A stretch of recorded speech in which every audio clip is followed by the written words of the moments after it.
Eu vou falar então agora, a partir de agora, vou começar o seminário por si só, né? Eu sou o professor Bruno, então, eu sou da Universidade Federal de São Carlos, campus de Araras.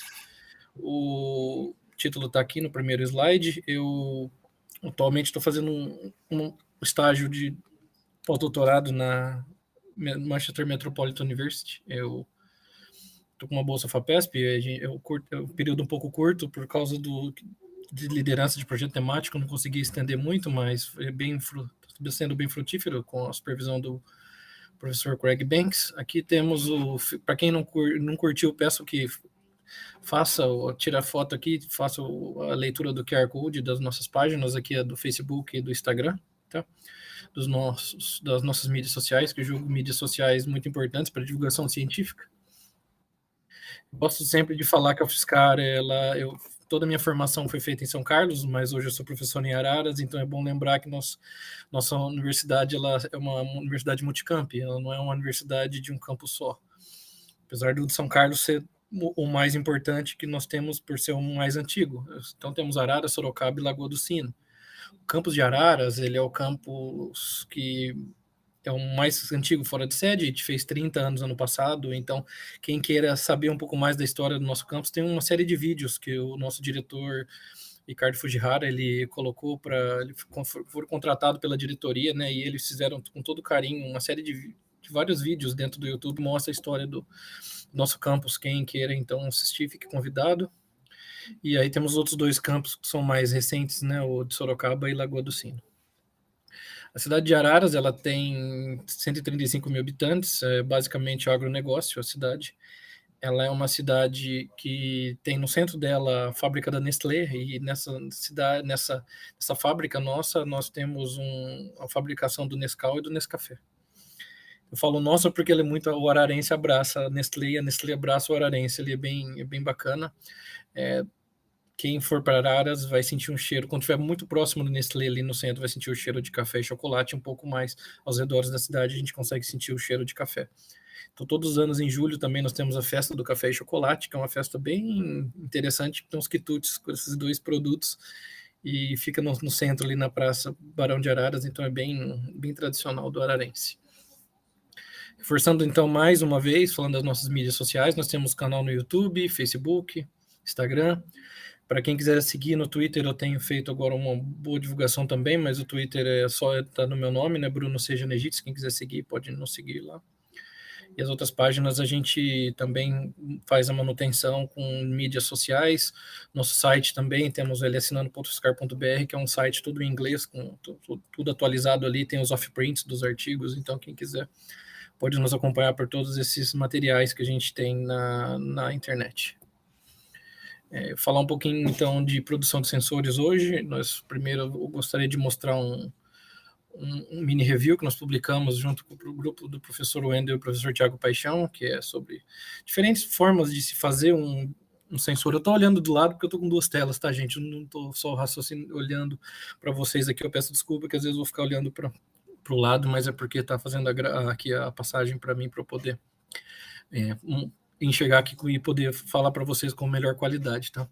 Então, esse trabalho, que o primeiro autor é a Jéssica, que é pós-doutoranda do nosso grupo, e com todos esses colegas que eu disse, fizemos um levantamento de sensores, como se pode produzir sensores com baixo custo usando tintas condutoras, pode ser o de laser, que o professor Thiago deu uma palestra muito bacana no ENCA. Podemos usar lápis, tem trabalhos do nosso grupo, do professor do Wendel, o professor Thiago também tem. Até com lápis, então, a gente fazendo pintando uma folha de papel, a gente consegue fazer medida eletroquímica. Então, sensores eletroquímicos descartáveis são grandes alternativas para poder fazer detecção de analito de interesse. Então, esse é um trabalho que eu mostro para vocês que pode ser um guia para quem quiser começar na área. Um outro trabalho que eu gostaria de mostrar, o trabalho que é uma revisão da Microchemical Journal. A gente foi convidado para poder escrever uma revisão e aí optamos por fazer essa linha de pesquisa que é muito forte no nosso laboratório, de produção de tintas condutoras. Nós temos diversas tintas condutoras, depois quem tiver interesse, que o foco hoje é sobre impressão 3D, mas só para mostrar para vocês o que a gente tem feito. Então aqui produção de tintas condutoras é também um dos carros chefes do nosso laboratório. Aí, quem quiser também pode olhar. esse material para poder fazer sensores em grandes quantidades com um baixo custo, tá? Lembrando que esse trabalho aqui a gente teve a participação também, que é um grande parceiro, o professor Rodrigo Munhoz, o professor Juliano, o professor André e Regina. Esses os três últimos aí são da UFO e o professor Juliano da Unicamp. Agora vamos começar a entrar um pouco mais na linha de raciocínio 3D. Eu acho que é importante a gente discutir um pouco cada vez mais essa história do nível de maturidade tecnológica. Nós temos uma startup no nosso laboratório e de vez em quando participo das reuniões com pessoas que estão interessadas a abrir parcerias, e aí eles perguntam que nível de escala de maturidade e tal o produto que vocês estão desenvolvendo. Então, cada vez mais se faz necessário entender esse tipo de escala, né? Que ela sai do zero, saindo de modelos teóricos até chegar numa escala final de mercado. Então, é uma regra de três, mais ou menos uma regra de três simples que existe para você sair de um produto de modelo teórico e mostrar também em que parte que está até chegar no comercial lá que a gente pode chegar e comprar no mercado, numa farmácia, em um lugar que você deseja. É interessante mostrar também nesse slide que todos os modelos teóricos eles são tão importantes quanto os de mercado, porque se você então toda a parte teórica, toda de humanas, exatas e biológicas, tudo isso é uma grande cadeia que vai produzir algo que seja importante para a sociedade. Então, mas um laboratório só produz modelos teóricos, mas tem formação de recursos humanos, tem formação de pessoas, seres pensantes que eles vão desenvolver produtos até chegar um dia que vai ser no mercado. Então, nada chega no mercado sem um grande emaranhado de pessoas para poder fazer com que isso aconteça. Então é importante cada vez mais se discutir essa escala TRL, que é o nível de maturidade tecnológica que se existe nessa conversa mercado-academia. Falando um pouco de impressão agora, o ser humano ele sempre usou a impressão para fazer algum tipo de comunicação, algum tipo de entendimento, de estudo. Já existiam as pinturas rupestres na antiguidade, que é um tipo de impressão. Era manual, mas era impressão. E podemos também fazer um grande avanço aqui nessa história, né? Eu gosto muito do jeito que o professor Fatibello, quando ele faz as suas apresentações, que ele gosta de contar a faixa de história de algo que seja importante, mas ele, logicamente, faz isso muito melhor que eu, que ele faz com detalhes. Mas aqui eu acho que é importante só pincelar em alguns momentos, né? De onde veio a ideia da impressão, né? Então surgiu, vou colocar um videozinho aqui para vocês, surgiu a necessidade de fazer a impressão. Então Gutenberg, ele fez isso no século XV, ele teve a sacada de produzir, fazer algo que seja impresso. Como? Ele estava tentando fazer, então, no primeiro caso foi a Bíblia, né? Ele foi inventor da prensa. Então ele pegava metais, ele vai mostrar, ele fazia os metais, as letras com os metais, ele colocava esses metais dentro de uma rede, de uma prensa, que você coloca isso num tinta de carbon black, então negro de fumo que a gente usa até hoje para fazer as tintas condutoras e não condutoras. Ele colocava esse molde e pressionava, por isso chama prensa, do printing também, vem daí do press. Então vem daí que vem a impressão, né? E aí foi produzido o primeiro documento, que foi a Bíblia, que foi feito para a monarquia inglesa, e a partir disso nós temos então uma profissionalização da impressão, né? Vocês estão falando então de impressão, mas é uma impressão 2D, né? Como parecido com screen printed, que a gente chega naquela camiseta, que é parte do nosso laboratório, que a gente faz os sensores. Mas então aí a partir dessa ideia de impressão que se surgiu a impressão 3D. Aqui nós fizemos 3 saltos, né? Pinturas rupestres, a gente foi para o século XV, viu a impressão com Gutenberg, e depois nós chegamos então na impressão 3D, que é na década de 80. Essas 3 impressões, a impressão de ablação a laser, que está aqui na direita, a do meio, que é FDM, modelo de deposição por fusão, e a de estereolitografia, elas surgiram mais ou menos em paralelo, as 3, tá? Então nós temos aqui, são 3 exemplos de formas de produzir a impressão 3D, aqui são protótipos de produtos de laboratório, aqui são polímeros, do meio são polímeros que são feitos a partir do FDM, que a gente vai falar bastante no dia de hoje, que é a produção por modelo aditivo, e por modelo de ablação a laser. Você tem uma peça e você vai corroendo aqui, se eu não me engano é Lamborghini que foi feito. não lembro qual que, depois para frente ele vai dentro do próprio vídeo, ele mostra qual a fábrica do carro que faz. Mas é para fazer, é Bugatti, perdão. E aí se faz as peças também para corroer, né, o metal a partir com um laser fazendo então esse aquecimento e fazendo o modelo de produção de peças. Aqui são 3 modelos, então, que são peças que são feitas então em 3 dimensões, que são feitas de maneira muito simples, dependendo do fim que você quer. Então, como eu disse, nós vamos falar bastante hoje da modelo de deposição por fusão, que é FDM, é um modelo mais simples e popular, é de fácil de produzir. Podemos isso é aberto para fazer o design, você tem um mínimo gasto de produtos, né? Os filamentos mais comuns que nós temos é o de PLA e ABS. As temperaturas geralmente de extrusão variam entre 180 e 220 graus. E o interessante é que uma própria criança, se tiver facilidade de produzir um desenho, ela vai conseguir usar a impressão 3D.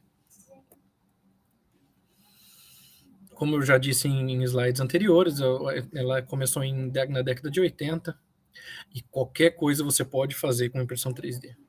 Aqui nós temos 3 exemplos. O primeiro exemplo que a NASA vem estudando formas de como levar a impressora para a Lua, para Marte primeiro, para produzir as casas, os locais para onde serão, finalmente, nos próximos anos, teremos, quiçá, serão seres humanos e animais na Lua e outros planetas, né? Como Marte, se tem mais estudos, né? Então, se pensa em levar as impressoras primeiro para se produzir esses locais. Também já materiais biológicos são impressos em 3D, como órgãos artificiais, têm sido produzidos nos últimos anos e já acredito que nos próximos anos isso vai se começar a ser utilizado cada vez mais. Aqui eu coloquei para entendimento de qualquer área, podemos fazer também um estudo de morfologia de locais, né? Então aqui nós temos então o desenvolvimento que eu achei interessante na cidade de Amsterdã. Foi feita uma ponte totalmente impressa 3D por modelo de deposição de fusão. Usaram metais, mas ela foi utilizada por camadas, e essas partes elas foram levadas para os canais de Amsterdã. Então ela foi montada num dos canais do rio Amstel, né? Isso aqui fica no Red Light District, onde fica lá os prostíbulos, né? E é uma região que é interessante, porque essa ponte está lá no meio, não se pode tirar muitas fotos da região em si, mas ali da ponte todo mundo tira, e eu perguntei para os guias e é super comum. Então essa ponte, ela foi montada, como eu disse, ela é de aço inox, ela é feita por modelo de deposição por fusão, ela foi unificada por peças, e interessante que ela também é toda high-tech, então foram colocados sensores de movimento, temperatura, quantidade de chuva. Ela é bem interessante. Aí foi a primeira ponte construída e colocada, né, dentro de uma cidade, pensando em modelo FDM. Então, para você ver que acho que no futuro próximo teremos de tudo sendo feito com impressoras 3D. Quem quiser entrar para ver a história dela, tem no YouTube. Aí você coloca uma MX3D Bridge, vocês podem consultar. Dá para ver os sensores funcionando no momento atual, agora online, para ver com o que está acontecendo nesse momento, quantas pessoas, com o peso de pessoas, movimentação, tudo dá para ver nesse momento, ao vivo, dá para ver lá, é bem bacana. Então, saindo dos exemplos de impressão 3D, falei um pouco mais de extrusão fazendo a FDM, né? E aí eu vou falar um pouco mais agora dos filamentos. Os filamentos já também disse em slides anteriores, mas é importante ressaltar que o ABS se usa bastante, o PLA, o PETG, que a gente pode usar condutivo ou não. Então, eu vou dar alguns exemplos aqui que no nosso laboratório já usamos, também filamentos não condutores, não condutivos, para poder fazer alguns dispositivos que já estão sendo utilizados pelo nosso laboratório. E depois vou fechar toda a nossa apresentação aqui falando de materiais condutores, para falar um pouco mais de eletroanálise, que é o que a gente tem feito no laboratório, que é a minha linha de pesquisa principal. Então, como se faz um desenho em 3 dimensões? Então, como se faz? A gente vai lá, faz o desenho, pode ser num CAD, você vai importar o STL, você vai importar esse STL para software da impressora, a impressora, você vai posicionar isso, você vai configurar os parâmetros de impressão e vai começar esse desenho em 3D ele é fatiado, então fatias em 2D são impressas fatia a fatia para formar o material em 3 dimensões. Então nós temos aqui um exemplo, né, de impressão 3D, que nós temos coloquei aí o desenho do Baby Yoda que os meninos fizeram para mim. Agradeço sempre o Luiz Ricardo, o Vinícius, o Daniel sempre fazem essas preparações para mim de desenhos e impressões. São os nossos alunos que gostam e usam mais essas impressoras. Então, nós mostrando que esse desenho então ele é fatiado, tem geralmente uma peça, né? Essa peça ela pode colocada junto com a impressão para não se perder algum detalhe, né? O próprio software faz isso, então temos a formação então do desenho em 3 dimensões. Aqui temos deixa eu chegar aqui do lado aqui que é o Baby Yoda pronto. O primeiro trabalho que eu gostaria de mostrar é o trabalho do Vinícius. O trabalho do Vinícius, ele fez um ângulo de contato, um suporte para colocar o celular para a gente poder fazer um ângulo de contato. Porque tivemos um interesse de fazer ângulo de contato no nosso laboratório, mas a gente tinha um custo muito alto para poder fazer isso. Então nós pensamos em produzir esse equipamento, né, esse mini equipamento para poder colocar o celular e principalmente aqui a pipeta, né, e o celular para poder fazer as medidas de ângulo de contato. Aqui foram impressas, né, 16 peças diferentes para montagem, e o dispositivo ficou mais ou menos assim. Esse artigo, como já mostrei, ele foi publicado na Química Nova. Quem tiver interesse em ter esses arquivos STL, o Vinícius, inclusive, está assistindo aqui, a gente pode enviar. O Vinícius pode até colocar o e-mail dele aí, se quiser, no chat, que aí já fica mais fácil para alguém quem queira, pede para ele manda os arquivos STL para quem tiver impressora poder fazer esse dispositivo, né? Demora um pouco, porque as peças não são tão pequenas, mas é muito útil e tem sido utilizado em vários artigos nossos, porque a gente pode encaixar de baixo para cima aqui um eletrodo de carbono vítreo, a gente pode colocar um eletrodo impresso aqui, algum material que seja plano para poder fazer as medidas de ângulo de contato. Outra coisa que é interessante é trabalhar com um método XYZ aqui, então o celular ele pode ir para frente, para trás, para baixo, para cima, para poder ajustar, para poder fazer essas medidas, né? Então aqui nós temos alguns, mais detalhadamente como foi feito, né, o suporte da micropipeta e o celular, para colocar o celular. E aqui alguns materiais que nós usamos para poder fazer as medidas de ângulo de contato, né? Então papel, Office, PLA, ABS, sensores impressos, todos eles que nós já fizemos em trabalhos para poder visualizar e ver que a gente consegue enxergar aqui a hidrofilicidade ou hidrofobicidade de um meio. Outro trabalho que nós fizemos também do Vinícius é um trabalho de microfluídica. A gente fez um dispositivo microfluídico usando impressora 3D. Esse dispositivo ele foi feito um suporte, então esse suporte ele é colocado junto com 2 suportes na realidade, um para colocar o celular e outro embaixo que é para colocar o sistema de papel, que é esse papel de filtro. Esse papel de filtro então ele foram feitas algumas modificações e essas modificações a gente trabalha com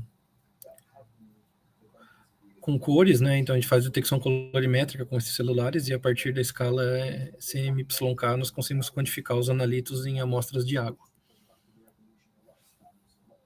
Então, a primeira medida eu gostaria de mostrar para vocês a dureza. Aqui nós usamos para detectar a dureza o negro de ureocromo T, nós modificamos as pontas do sensor desses papéis, né, desse sensor colorimétrico. O negro de ureocromo T, na presença de cálcio e magnésio, o cálcio e magnésio ele vai para coloração mais roseada. Então a gente nós levantamos então a curva analítica a partir do aumento da concentração de cálcio e magnésio, dá para quantificar o analito, no caso, no analito de interesse. Também fizemos modificações na ponta desse sensor colorimétrico com 4-aminotipirina.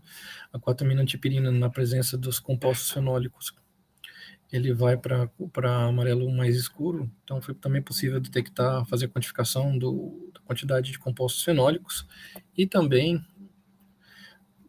sabendo-se que já existem na literatura milhões de jeitos de determinar pH, mas nós também falamos, vamos tentar fazer mais um terceiro, porque a ideia, se tivesse uma modificação em cada um dos três, você teria detecção ao mesmo tempo de compostos fenólicos, pH, e também dureza. Então, fazer os três em um só. Então, nós vamos também fazer uma modificação para detectar pH. Então, a ponta do sensor colorimétrico foi modificado com azul de bromo-timol. Então, sempre é gotejada a solução aquosa no centro e ele vai espalhando e vai a mudança do pH. Dependendo do pH, ele vai de amarelo até azulado para esse tipo de analito de interesse. A partir de agora, a gente vai falar um pouco mais de impressão 3D para eletroquímica. Então, mostrei até agora dentro da nossa apresentação, eu falei que é impressão 3D. Mostrei um pouquinho antes, né, a história da impressão. Aí eu avancei um pouco, mostrei que a impressão 3D ela é capaz de fazer qualquer tipo de dispositivo. Então, dei 2 exemplos, um modelo que dá para a gente fazer um ângulo de contato, e depois mostrei outro que nós fizemos um sensor colorimétrico. Então, é muito versátil a impressão 3D, dá para se fazer de tudo um pouco.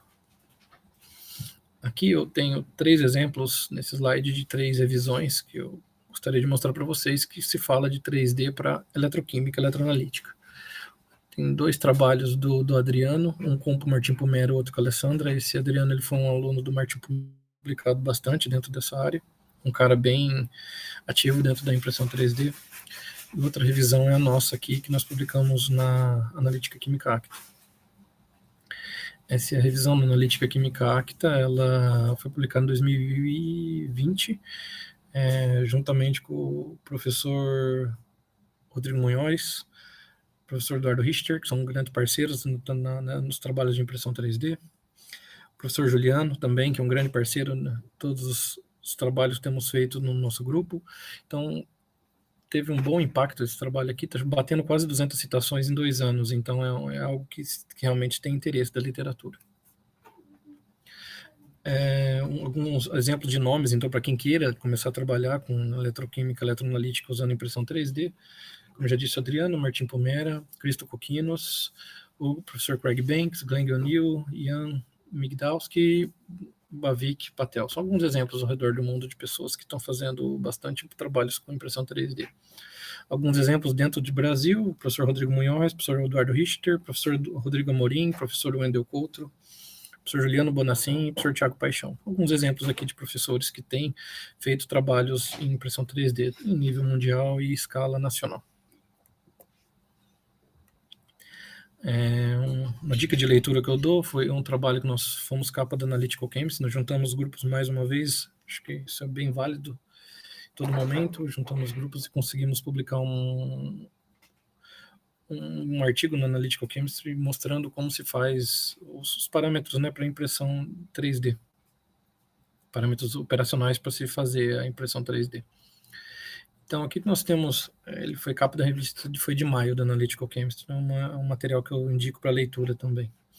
Aí, quando a gente vai começar a fazer sensores eletroquímicos com impressão 3D, sensores impressos em 3D, o que a gente tem que pensar? A gente vai usar uma célula eletroquímica? Que tipo de material que a gente vai usar? Qual o design desse eletrodo? Qual o tratamento que a gente tem que fazer? A gente vai ancorar a espécie? Que tipo de espécie que a gente vai ancorar? A gente vai usar quais tipos de parâmetros para melhorar essa impressão? Qual tipo de material? Eu vou usar carbon black, eu vou usar nanotubo de carbono, eu vou usar PLA, ABS, depende muito do que a gente vai querer, qual finalidade que a gente quer. Então, aqui a gente tem que pensar, precisa ou não, muitas vezes a gente precisa de tratamento para poder fazer a medida eletroquímica. Então, vou mostrar o porquê nos próximos trabalhos aqui. Então, tem que se pensar um pouco no que se pode fazer. Então, dentro da parte de fazer um sensor impresso, nós temos que pensar no desenvolvimento da estrutura, qual design, tipo de software, geometria, parâmetros de impressão, que tipo de material, como eu já disse, de novo, vou falar da superfície, de tratamento de superfície, modificação ou não com nanomateriais ou materiais biológicos, e aqui tem uma série de trabalhos que já foram feitos. Então, podemos ver de células para fazer BIA, FIA, células tradicionais, parecidas com sensores impressos. Temos uma vasta aplicação de impressão 3D para esse tipo de coisa que nós temos feito. Então, eu acho que, caso vocês tenham interesse, falar assim, qualquer tipo de ideia que dá para se fazer com 3D, falar, mas essa ideia não é tão boa, talvez seja. Então, dá uma parada, pega na literatura, rascunha alguma coisa e tente usar a impressão 3D, que é algo muito versátil. O trabalho, esse aqui, eu gostaria, o primeiro trabalho de mostrar para fazer com relação, para falar algo mais de tratamento da Cristiane, inclusive a Cristiane está aqui no laboratório na minha frente aqui. Nós estamos em 3 aqui, né? Tem o Paulo, a Cristiane e eu hoje no laboratório do professor Banks. Esse trabalho da Cristiane foi capa da revista Analyst, que nós fizemos então junto com o professor Juliano. A Cristiane é aluna do professor Juliano, de pós-doutorado. E nesse trabalho a gente fez algumas coisas bem importantes para tentar entender qual tratamento é mais efetivo numa superfície. Por que eu faço um tratamento de um sensor eletroquímico, principalmente em 3D? Porque nesse caso, por exemplo, nesse trabalho que nós usamos o Blackmagic, que é o grafeno com ácido polilático, PLA. A quantidade de ácido polilático que tem num sensor desse, num material desse, em um desses filamentos, ele é muito grande. Aí eu preciso tirar um pouco desse ácido polilático, expandir um pouco mais a presença, de deixar um pouco mais exposto o material condutor para poder fazer essa medida eletroquímica. Então, por isso que se geralmente faz tratamentos de superfície, químicos e eletroquímicos, para poder melhorar a resposta do eletrodo. Então, aqui tem só uma tabelinha para mostrar para vocês que já foram feitos vários tratamentos. E o que apresentou um dos melhores resultados foi o tratamento químico e eletroquímico. Então, se faz um tratamento com voltametria, tratamento também com DMF, ele é muito utilizado, tratamento com NaOH, ele é muito utilizado. Esse trabalho que a gente vê, o tratamento com NaOH e eletroquímico foi que apresentou um melhor resultado. Mas acho que é importante a gente entender que, dependendo do caso, tem que se fazer tratamentos diferentes. E isso que a gente tem percebido nos trabalhos que nós temos desenvolvido. Às vezes a gente precisa fazer um tratamento químico, às vezes um eletroquímico, às vezes os dois, às vezes tratamento químico com agentes diferentes. Então, tudo isso é importante se visualizar muitas às vezes também por causa da arquitetura que se usa.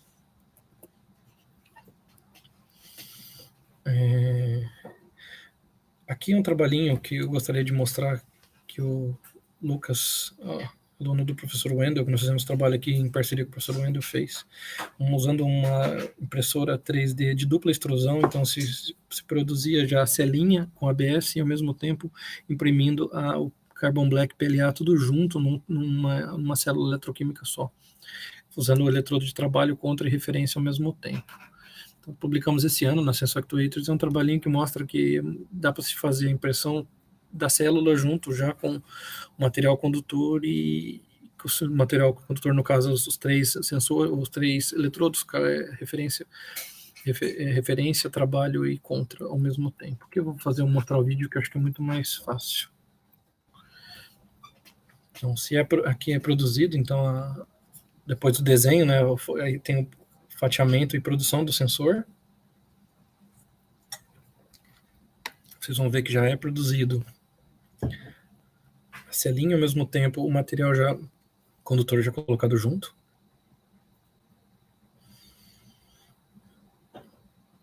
Então, nesse trabalho foi feito um tratamento com DMF. DMF ele vai corroer, tentar tirar um pouco do PLA, então o ABS ele agride menos. Não tivemos problema com o ABS nesse caso.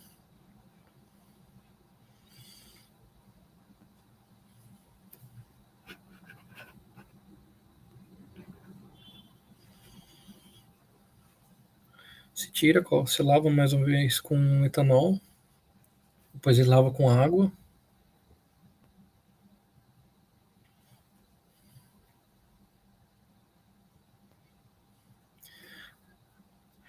Leva esse Sensor com água já, né, numa solução, leva um banho de ultrassom para eliminação de alguma impureza que tenha ficado em cima da superfície do eletrodo, ou dos eletrodos, né? Faz secagem em estufa.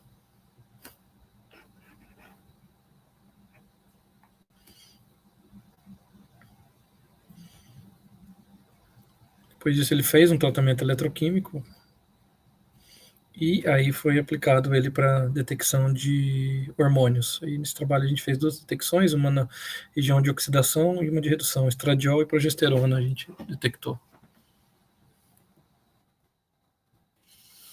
Na de redução a gente detectou a progesterona e de oxidação a gente detectou o estradiol.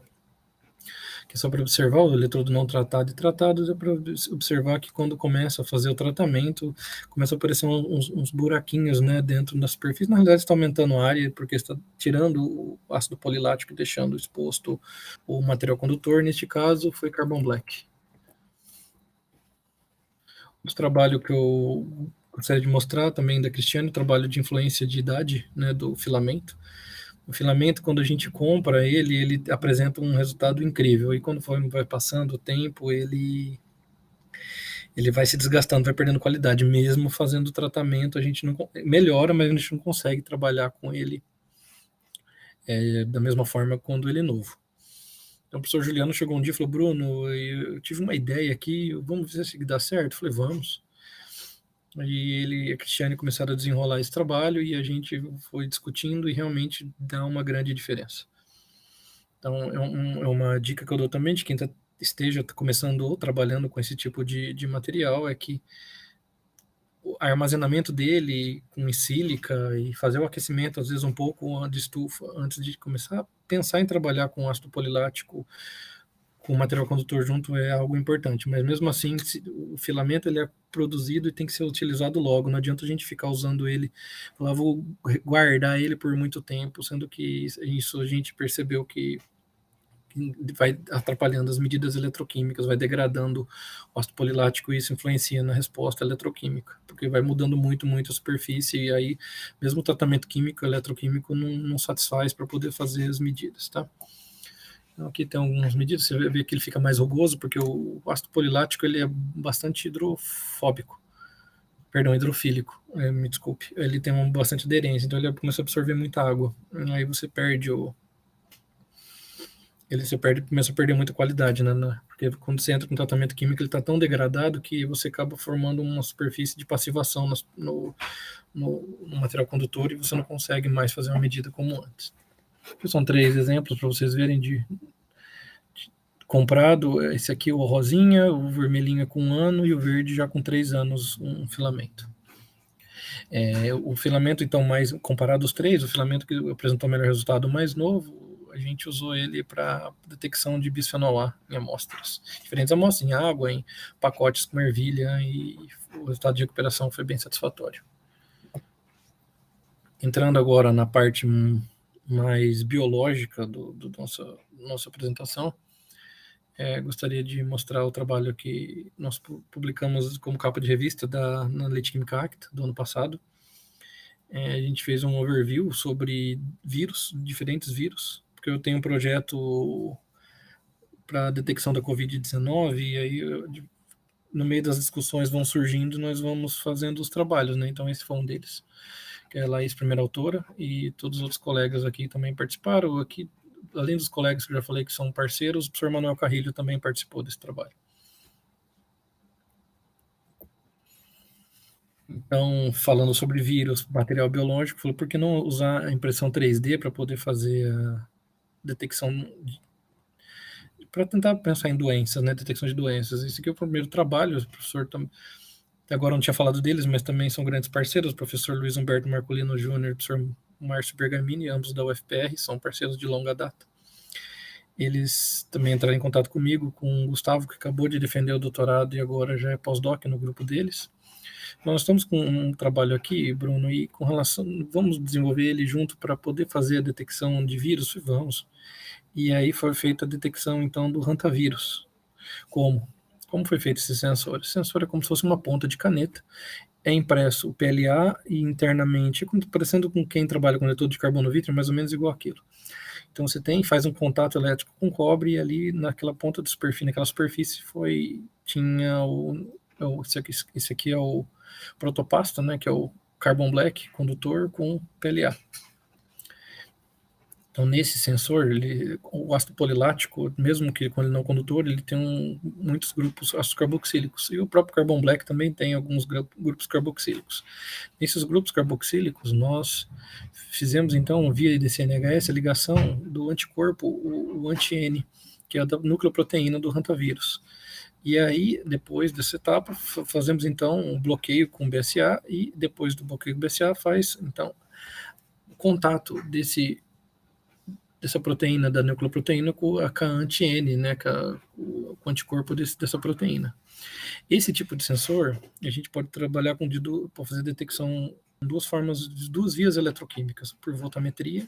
A cada etapa que você vai se colocando na superfície do eletrodo, vai diminuindo a corrente, ou você também dá para trabalhar com impedância eletroquímica. A impedância eletroquímica, então, como você vai diminuindo aqui, está aumentando a resistência da superfície. Então, se você aumenta a resistência de transferência de carga, vai aumentar, então, vai impedir essa passagem, então aumenta o arco aqui de resistência, né? Então, nós temos, então, de duas formas a gente pode detectar, por voltametria ou por impedância eletroquímica, a concentração, né? Para observar o aumento da concentração e quantificar se a pessoa tem ou não aquela doença, no caso aqui a proteína N do hantavírus. Por que foi escolhido o hantavírus? O hantavírus ele tem uns sintomas muito parecidos com o da Covid.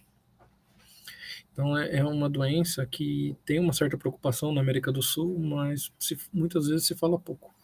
Então foi com parceria com a Fundação Oswaldo Cruz, teve essa parceria para poder fazer o desenvolvimento do sensor aqui mostrado.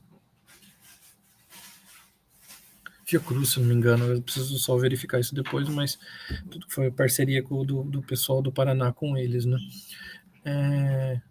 Aqui nós temos para a verificação, né? Esse aqui é a medida de microscopia do carbon black sozinho, esse aqui é o carbon black com material não condutor, né, com PLA. Nós vemos que a porcentagem mais ou menos de carbon black ela está perto de 30%, que é o que se fala dentro dos frascos, né, dentro dos pacotes quando se compra, ele fala que é isso. Importante aqui observar que o protopasta ele tem, né, os grupos carboxílicos para fazer a ligação direta via DCNHS que foi proposto nesse trabalho. Aqui é a curva analítica, que mostra, né, então, o aumento da concentração da proteína N vai caindo aqui a voltametria e se faz, então, uma curva de calibração.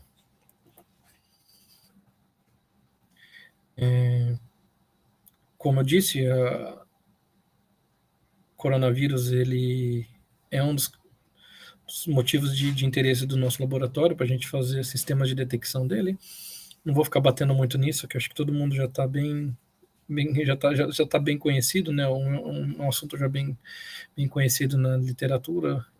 Então eu gostaria só de falar que alguns materiais são possíveis, né, para fazer a detecção do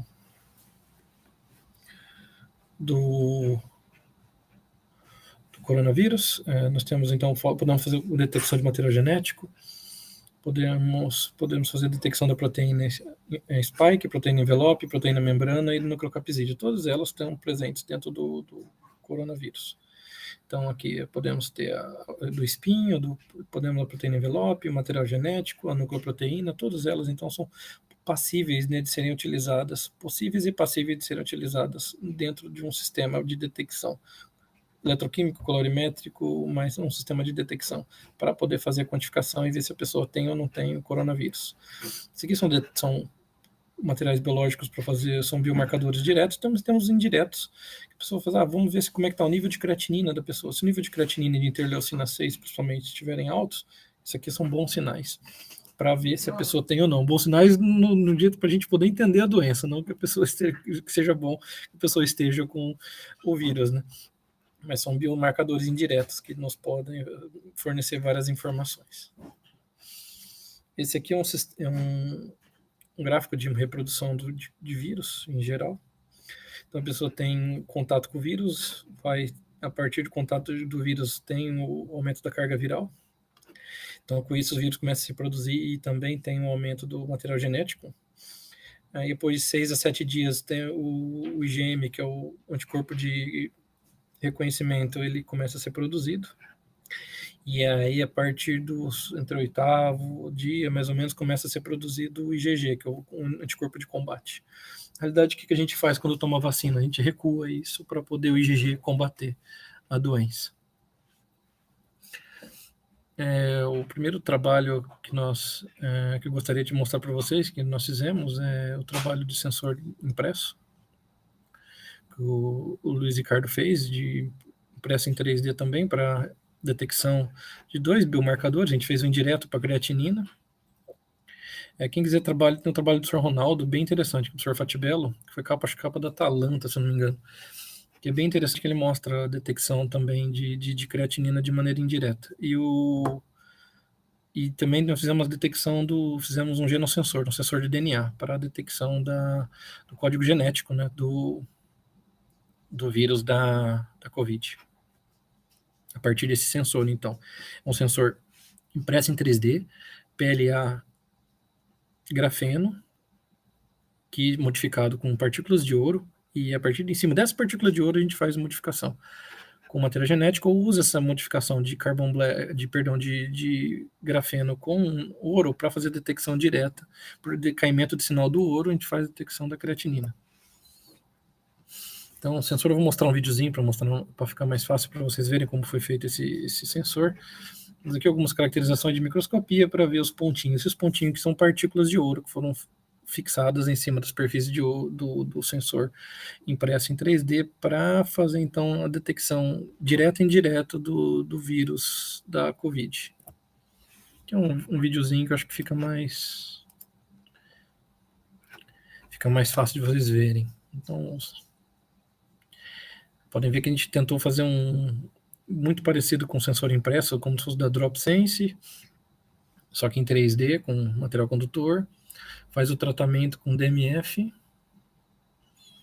Depois do tratamento com DMF, é colocado um adesivo em cima de uma folha para colar esses eletrodos.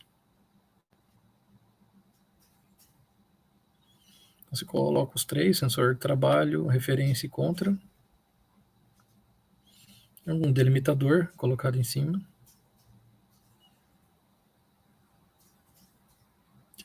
Ele se deixa um pouco mais espaçado para você chegar direto e colocar o jacarezinho do potenciostato.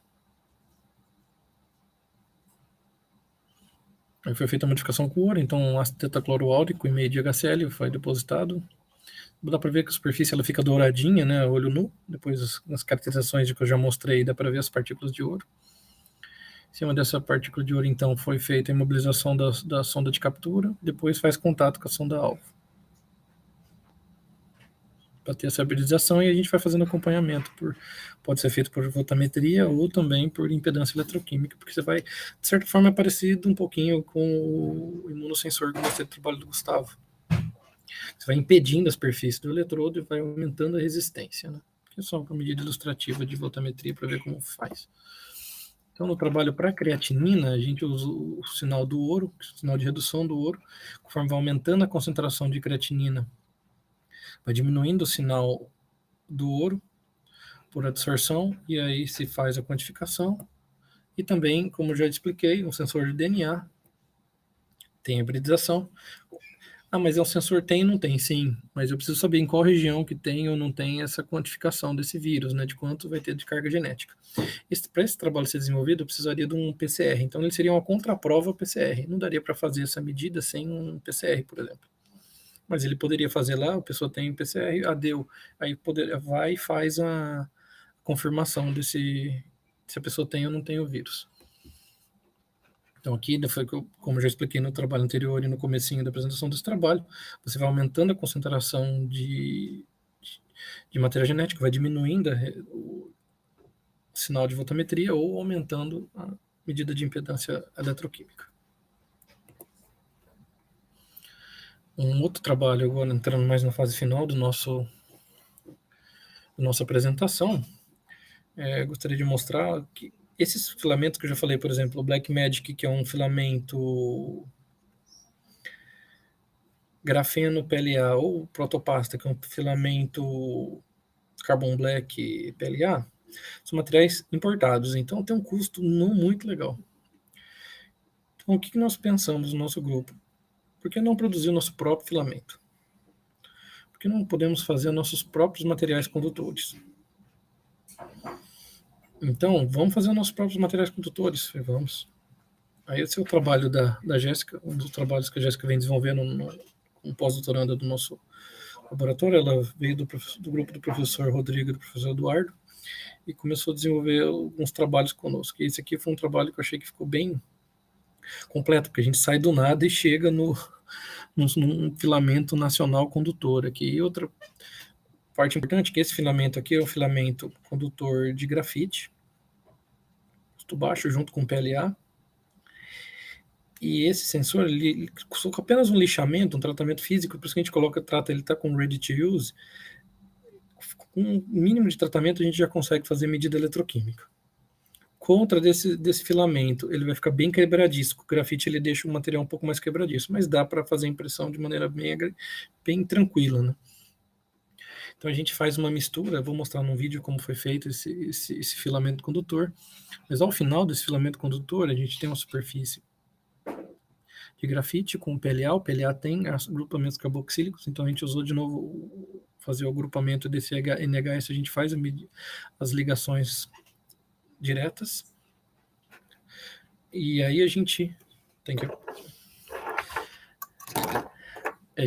faz então um biosensor, que no caso é um imunossensor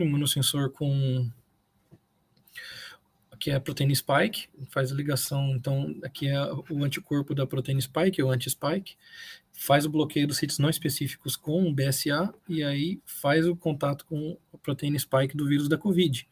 Então, a sacada é a mesma, um sistema label-free, não tem marcação. Uma outra coisa que eu não disse até agora, mas todos esses trabalhos, quando a gente mostra o sinal eletroquímico, aquilo ali é feito com uma sonda redox. Tá? Então, o trabalho do Gustavo é feito com uma sonda redox, o trabalho do Ricardo é feito com uma sonda redox, esse trabalho da Jéssica foi feito com uma sonda redox. O trabalho da creatinina não usou uma sonda redox, usou ouro, mas a medida eletroquímica para fazer um biosensor é necessário fazer a medida com uma sonda redox, tá? Isso é importante de se dizer e eu não tinha dito até agora. Então, a partir dessa sonda redox, você observa o decaimento do sinal. Então está aumentando a resistência, que eu disse, cai a voltametria cíclica ou aumenta a resistência, e aí eu posso acompanhar pelo aumento do arco de impedância, tá? Esse aqui é um vídeo para mostrar que a gente mostra a produção de como a gente faz esse filamento. Então misturado com PLA, com grafite, com 1,5 de DMF e acetona. E esse aquecido, depois de aquecimento, a gente tem esse, como se parece um bolo, né, dos dois, a gente leva isso para secagem, seca, despedaça isso, e aí vai levar isso para extrusora. Tem uma extrusorinha no nosso laboratório, essa extrusorinha, aí essa mistura ela já sai com o material condutor. Pode ver que ele é um pouco quebradiço, mas dá para se colocar atrás do impressor e fazer o sensor eletroquímico em 3D com filamento nacional. Isso aí foi patenteado e saiu na Analítica Química Acta esse começo desse ano, final do ano passado, começo desse ano, o paper saiu, né? Ele é colocado numa base polimérica também impressa e aí faz a medida eletroquímica.